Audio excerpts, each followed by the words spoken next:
A família como vai? Meu irmão, vem e responda.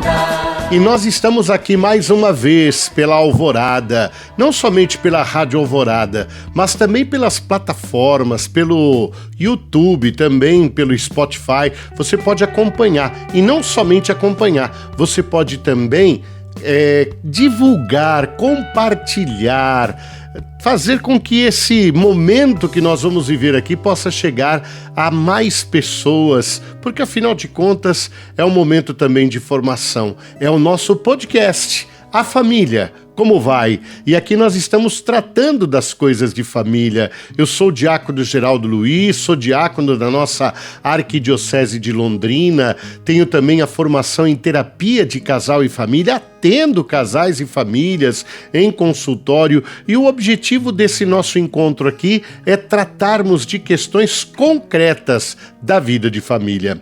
E nós estamos já no 4º programa, no 4º podcast, tratando de um tema muito, muito importante para a vida de família, para a preparação para a vida de família e para o próprio exercício dessa vida de família, que é o tema dos mitos e crenças que muitas vezes acabam fazendo com que nós tenhamos dificuldade nos nossos relacionamentos, na nossa preparação ou na nossa própria vida de família.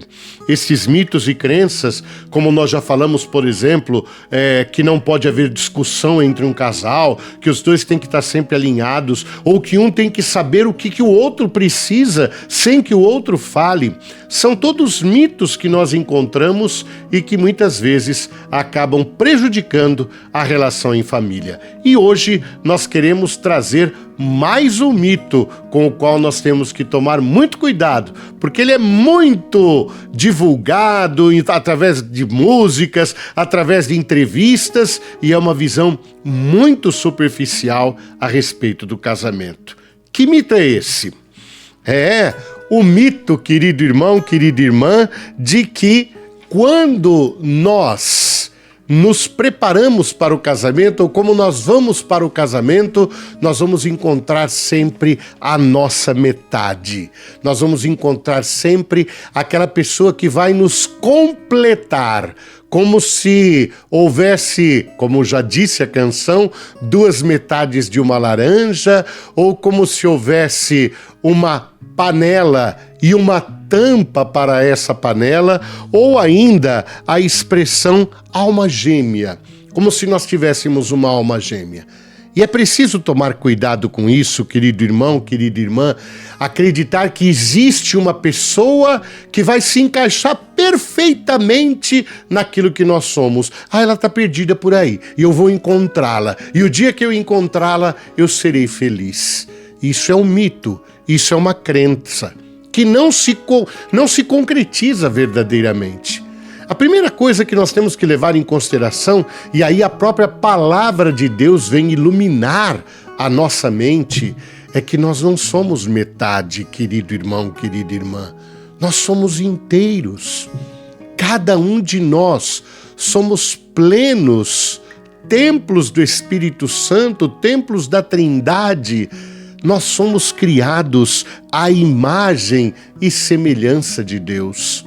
E se nós somos criados à imagem e semelhança de Deus, nós não somos metade, nós não somos incompletos. Claro, nós somos incompletos em relação a Deus, e nós só estaremos plenamente completos na eternidade. Mas enquanto aqui caminhamos, nós somos pessoas inteiras.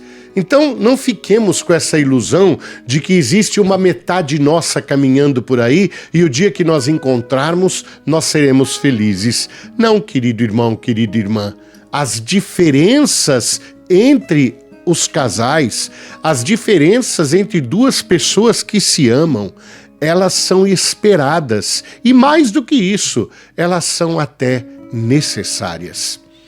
Querido irmão, querida irmã, as diferenças que existem entre duas pessoas, elas são diferenças que geram crescimento que faz com que nós possamos também avançar no conhecimento, avançar no aprendizado, que nós possamos crescer enquanto pessoas. Então, nós estamos falando de duas pessoas que se unem para que sejam ambas melhores, para que possam ser cada vez melhores. Essa fantasia de que existe uma alma gêmea, esta fantasia de que existe uma metade que vai se encaixar perfeitamente em mim, como se a vida fosse um quebra-cabeça, e a hora que eu encontrar essa peça, as coisas vão acabar dando certo na vida, no relacionamento, gera frustração. Gera frustração. E aí nós muitas vezes ficamos duvidando do amor que nós temos por uma pessoa por causa das diferenças que podemos ter com ela. Isso faz parte de toda e qualquer relação humana e de um modo todo especial também na relação entre um homem e uma mulher no sacramento do matrimônio. É importante aqui, querido irmão, querida irmã, que nós entendamos a expressão bíblica ser uma só carne. Está lá no Gênesis, logo no começo da palavra de Deus, na Sagrada Escritura, e é repetida por Jesus, tanto no Evangelho de Marcos como no Evangelho de Mateus. Aparece Jesus retomando a fala do Gênesis de que o homem deixará seu pai e sua mãe, se unirá à sua mulher e serão uma só carne. Mas o que significa isso? O que significa, primeiro, que nós temos que entender o contexto em que isso aparece. A imagem criada na Bíblia, ela é muito linda. Vai acontecer então o sono de Adão, do seu lado é tirada uma costela, desta costela é feita Eva, que lhe é apresentada, e ele fala: esta sim é carne da minha carne, é osso dos meus ossos, e ela é a sua companheira, é a sua companheira. Então, essa expressão ser uma só carne, na matemática, na lógica da fé, não significa a matemática que nós aprendemos na escola, onde um é a soma de meio mais meio. Se você tem metade, com metade você forma um. Uma só carne na Bíblia tem uma outra dimensão. A dimensão de que não são duas metades que se unem, mas são, olha o que eu vou dizer agora para você, querido irmão, querida irmã, mas são dois inteiros que se doam. São dois inteiros que se integram. E sendo dois inteiros que se entregam, são dois inteiros que extrapolam tudo aquilo que eles são na sua individualidade e se descobrem muito mais do que aquilo que achavam que eram originalmente. Ou seja, na matemática de Deus, uma só carne não significa a soma de duas metades, mas significa a entrega de dois que se fundem, que se unem, e nessa união não perdem a sua individualidade, não perdem a sua identidade e geram vida. Não só por meio dos filhos, mas por meio também da alegria de conviverem, da alegria de compartilharem a vida. E aí vem uma frase que eu acho muito bonita também, que eu ouvi recentemente, que nessa mesma matemática do matrimônio, da mesma forma que um não é a soma de duas metades, a soma de um mais um no matrimônio, ela não é igual a 2. A soma de 1 mais 1 no matrimônio é igual a 3. Não só pela presença do amor de Deus, mas porque os dois juntos e a relação que estabelecem entre si vai gerar muito mais do que aquilo que a lógica humana nos leva a acreditar. Este é o sacramento do matrimônio. Não é pura e simplesmente uma crença de pela sorte você encontrar alguém, mas é algo que se constrói e se constrói no amor.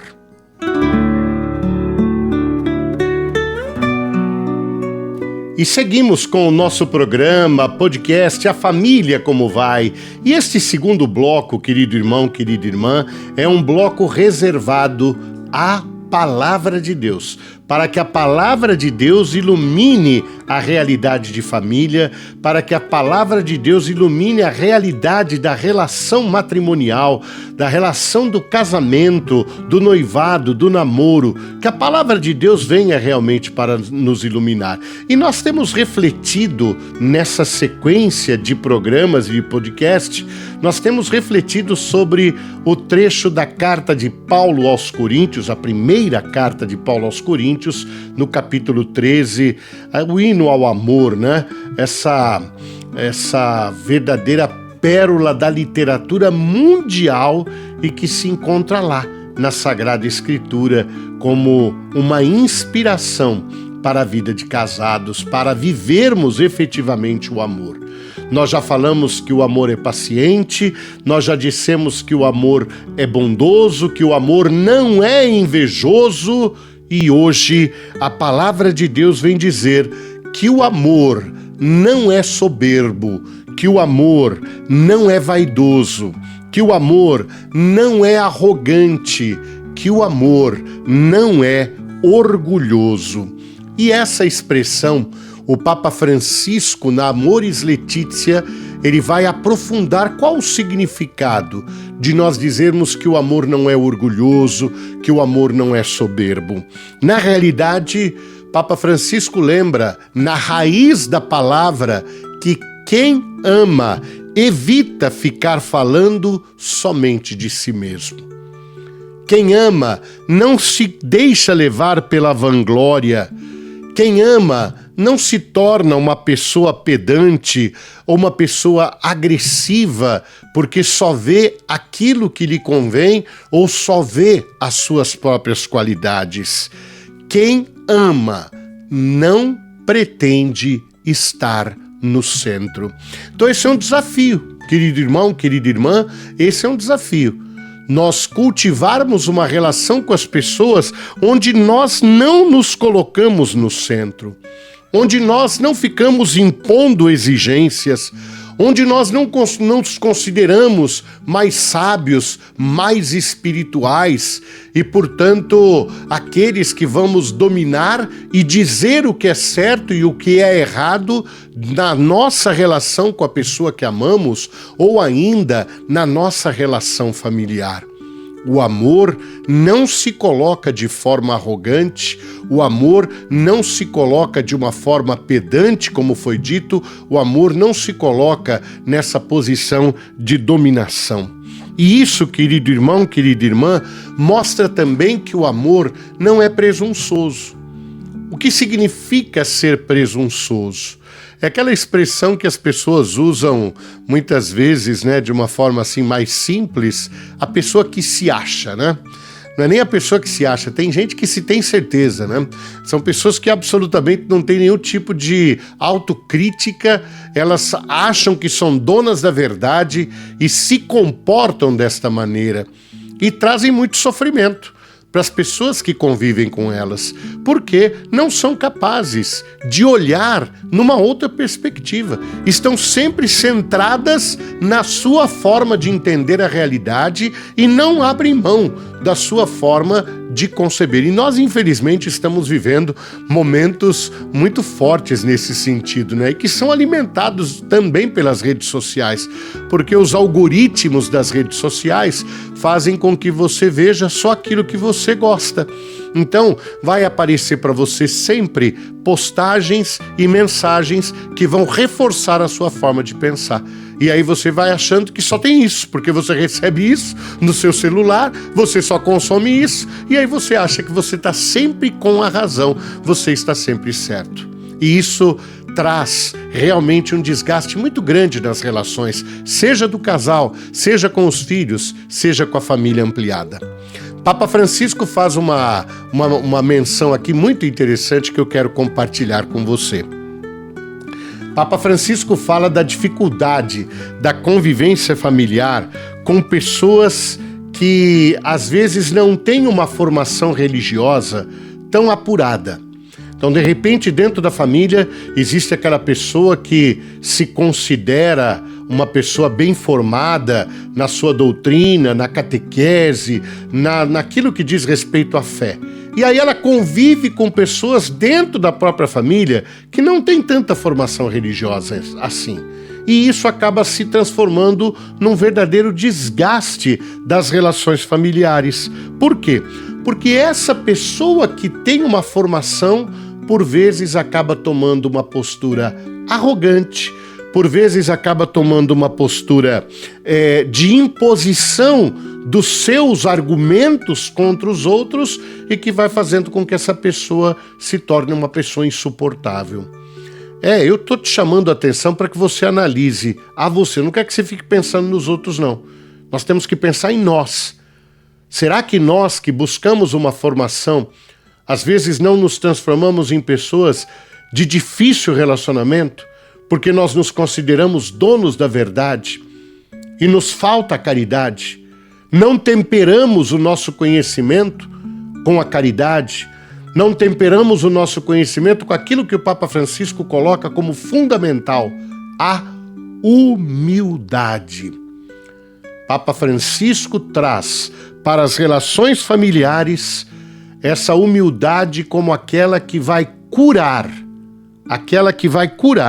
o nosso orgulho, aquela que vai fazer com que nós nos lembremos do que está em Mateus, capítulo 20, versículo 20, palavras de Jesus dizendo: entre vós não deverá ser assim.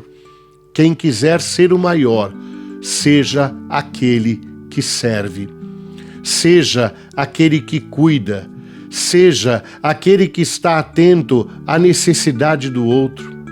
Olha, querido irmão, querida irmã, às vezes um churrasco bem temperado, uma conversa gostosa ao redor da mesa, sobre pontos onde nós temos convergência, sobre pontos onde nós concordamos sobre a fé, traz muito mais resultado do que você ter um conhecimento e querer impor esse conhecimento às outras pessoas de uma forma muitas vezes arrogante e sem o mínimo de caridade. São palavras do Papa Francisco. É ele que colocou isso lá na Amoris Laetitia e eu estou aqui compartilhando com você. Então não é o que eu penso, não. É aquilo que está lá no texto da Amoris Laetitia, compartilhado pelo Papa Francisco. Papa Francisco diz que a vida familiar, ela tem que ter muito cuidado para que não haja dominação, para que não haja competição, para que não haja comparação. Ah, querido irmão, querida irmã, como a comparação entre filhos, a comparação entre formas de educar, sem levar em consideração que cada casal traz duas experiências diferentes das suas histórias de vida. Então, consequentemente, haverá formas diferentes de conceber, e quando queremos dizer qual é a certa e queremos impor, muitas vezes criamos uma situação onde não favorece o desenvolvimento do amor. Papa Francisco encerra, e eu encerro também este bloco, com a palavra de Deus na primeira carta de Pedro, onde Pedro diz: revesti-vos de humildade, porque Deus resiste aos soberbos, Deus dá atenção aos humildes. Cultivemos a humildade na nossa relação de família, na nossa relação de casal. Família que reza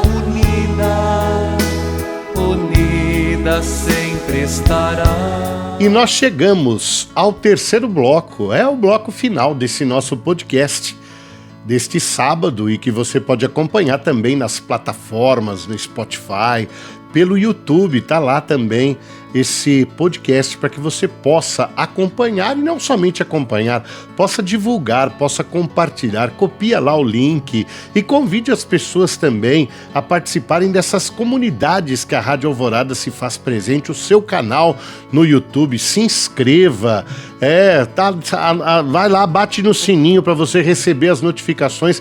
Tem muita coisa boa que a Rádio Alvorada está produzindo, muito conteúdo de qualidade que vai te ajudar a ter uma vida cada vez melhor. E aqui no nosso podcast A Família Como Vai, nós estamos tratando destes mitos e crenças que muitas vezes acabam atrapalhando a vida de um casal, a vida de uma família, né? No primeiro bloco, nós comentávamos a respeito deste mito de que nós vamos encontrar a nossa metade e quando isso acontecer, seremos felizes. E as coisas não funcionam dessa maneira. Depois vimos o Papa Francisco nos ajudando a refletir sobre o fato de que o amor não é orgulhoso, o amor não é soberbo. E agora eu quero tratar desse mito que diz que homens e mulheres são totalmente diferentes em relação a como estabelecer a intimidade.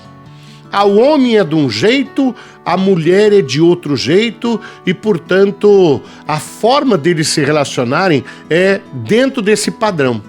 E aí nós temos que tomar cuidado, gente. Claro que existem aspectos que são aspectos, digamos assim, físicos, psicológicos a serem considerados da constituição da mulher e da constituição do homem. Mas normalmente, quando nós usamos essa expressão de que o homem e a mulher são totalmente diferentes, o que nós estamos fazendo é reproduzindo um padrão que é um padrão cultural, tradicional e, por vezes, patriarcal e machista, onde a mulher fica no papel daquela que é a sensível, aquela que tem a sensibilidade e que tem que compreender, que tem que aceitar que o homem é muito mais direto, que o homem é muito mais reservado, que o homem não expressa os seus sentimentos, que o homem não expressa as suas emoções. Então ela tem que ser compreensiva com esse jeito de ser do homem. É preciso tomar cuidado com esse tipo digamos assim, com esse tipo de afirmação. Porque, na realidade, a intimidade entre um homem e uma mulher, ela é resultado de uma construção. E como é que vai acontecer essa construção? Muito bem, é preciso considerar, querido irmão, querida irmã, que existem homens sensíveis que, pela sua história de vida, pelas suas características, desenvolve uma sensibilidade, desenvolve também toda uma necessidade de colocar para fora, de expressar os seus sentimentos. E que muitas vezes, por uma imposição de um padrão, acabam se tornando pessoas fechadas, pessoas infelizes e que têm dificuldade de expressar os seus verdadeiros sentimentos para sua esposa, até com medo de uma desaprovação ou pelo medo de que ela não será capaz de compreender as suas fragilidades, os seus medos, as suas angústias, as suas dúvidas e todas as coisas que fazem parte da vida de toda e qualquer pessoa. Nós estamos vivendo um momento muito bonito, onde os homens estão sendo autorizados, digamos assim, a expressarem aquilo que vivem, a não terem que fazer o papel necessariamente de colunas que são completamente isentas de qualquer tipo de sentimento e emoção.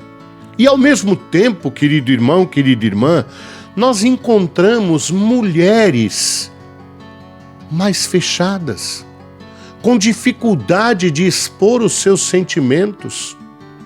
Mulheres que muitas vezes, assim como homens, que trazem experiências da sua infância, da sua adolescência, de situações que precisam muitas vezes até de um acompanhamento profissional para que possam ressignificar tudo isso e olhar a vida de uma maneira mais positiva. E todos esses elementos, querido irmão, querida irmã, eles vão interferindo na construção da intimidade. A intimidade, ela é um elemento constitutivo da vida de um casal. Sem intimidade, não há vida matrimonial. E isso fica muito claro porque se o casamento, se o matrimônio elevado à dignidade de sacramento, ele é um sinal do amor de Cristo pela igreja, ao Cristo esposo e a igreja sua esposa, e esse amor de Cristo pela sua igreja e da igreja pelo seu esposo é de uma intimidade profunda, que se concretiza no momento da Eucaristia, onde os dois se fundem, o corpo de Cristo se une ao nosso corpo, e nesta fusão nós chegamos ao máximo da intimidade com Ele. E isso, querido irmão, querida irmã, é definido na Sacrosanto Concílio como sendo o ápice e ao mesmo tempo o ponto de partida. A Eucaristia é o ponto de partida e é também o ápice de tudo aquilo que se pode construir. Se esta imagem da Eucaristia é a imagem do máximo da intimidade, do amor de Cristo com a sua igreja, a vivência da sexualidade de forma sadia entre um casal é a expressão máxima também dessa intimidade que vai sendo construída. Da mesma forma que você não chega à missa de qualquer jeito e entra na procissão da comunhão para receber esse Cristo na máxima intimidade que você pode ter com Ele, mas antes há uma acolhida, um ato penitencial, a escuta da palavra, um momento de reflexão, o momento das ofertas, o momento de oração, tudo vai sendo preparado para aquele momento.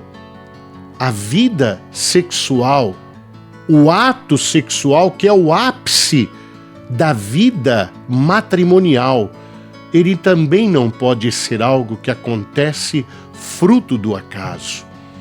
Ele também não pode ser algo que aconteça pura e simplesmente porque um dos dois esteja com vontade, mas ele é também uma construção.